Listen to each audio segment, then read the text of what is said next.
Welcome to Mrs. Feighery's Honors U.S. History 2, video number 3 for Chapter 27, Empire and Expansion. The Anti-Imperialist League formed, firmly opposed to this new imperialism of America. Members included Mark Twain, William James, Samuel Gompers, and Andrew Carnegie. Others argued that the Filipinos wanted freedom and that denying it to them was un-American. However, expansionists cried that the Philippines could become another Hong Kong. In the Senate, the treaty was almost not passed, but finally, William Jennings Bryan argued for its passage, saying that the sooner the treaty was passed, the sooner the U.S. could get rid of the Philippines. The treaty passed by only one vote. The Foraker Act of 1900 gave Puerto Ricans a limited degree of popular government, and in 1917, Congress granted Puerto Ricans full American citizenship. U.S. help also transformed Puerto Rico and worked wonders in sanitation, transportation, beauty, and education on the island. In the insular cases, the Supreme Court barely ruled that the Constitution did not have full authority on how to deal with the islands of Cuba and Puerto Rico, essentially letting Congress do whatever it wanted with them. Basically, the cases said that the island residents do not necessarily share the same rights as Americans. America could not improve Cuba that much, however, other than getting rid of yellow fever with the help of General Leonard Wood and Dr. Walter Reed. In 1902, the U.S. did walk away from Cuba, but it also encouraged Cuba to write and pass the Platt Amendment, which became their constitution.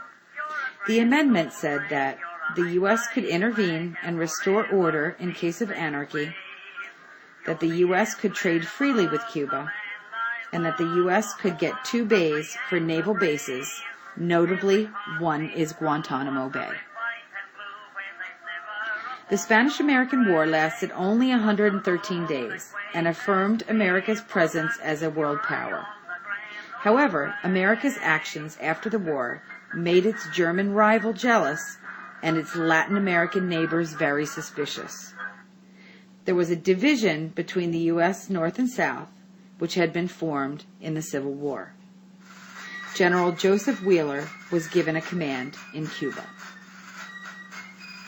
The Filipinos had assumed that they would receive freedom after the Spanish-American War, but when they didn't, they revolted against the United States. The insurrection began on February 4, 1899, and was led by Emilio Aguinaldo, who took his troops into guerrilla warfare after open combat proved to be useless. Stories of atrocities abounded, but finally the rebellion was broken in 1901 when U.S. soldiers invaded Aguinaldo's headquarters and captured him. President McKinley formed a Philippine Commission in 1899 to deal with the Filipinos, and in its second year, the organization was headed by William Howard Taft, who developed a strong attachment for the Filipinos, calling them his little brown brothers. The Americans tried to assimilate the Filipinos, but the islanders resisted. They finally got their independence on July 4, 1946. Following its defeat by Japan in 1894 to 1895, China had been carved into spheres of influence by European powers.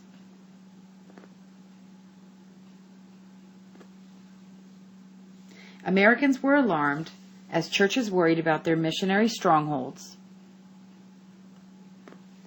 while businesses feared they would not be able to export their products to China.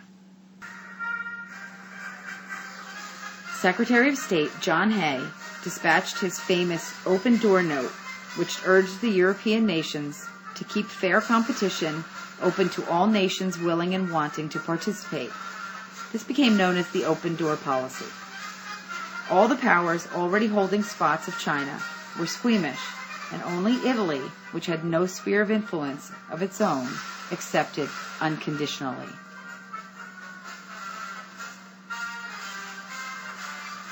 Russia didn't accept it at all, but the others did on certain conditions, and thus China was saved from being carved up. In 1900, a super patriotic group known as the Boxers started the Boxer Rebellion, where they revolted and took over the capital of China and Beijing, taking all foreigners hostage, including diplomats. After a multinational force broke the rebellion, the powers made China pay $333 million for damages, of which the United States eventually received $18 million. Fearing that the European powers would carve China up for good now, John Hay officially asks that China not be cut into pieces. Just like 4 years before, it was McKinley sitting on his front porch and William Jennings Bryan actively and personally campaigning, but Theodore Roosevelt's active campaigning took a lot of the momentum away from William Jennings Bryan. Bryan's supporters concentrated on imperialism. Americans were tired of hearing about imperialism, while McKinley's supporters claimed that Bryanism, not imperialism, was the problem. They felt that if Bryan became president, he would shake up the prosperity that was in America at the time, so McKinley wins the election of 1900 easily. This is the works cited page for this video. All images used are from the public domain.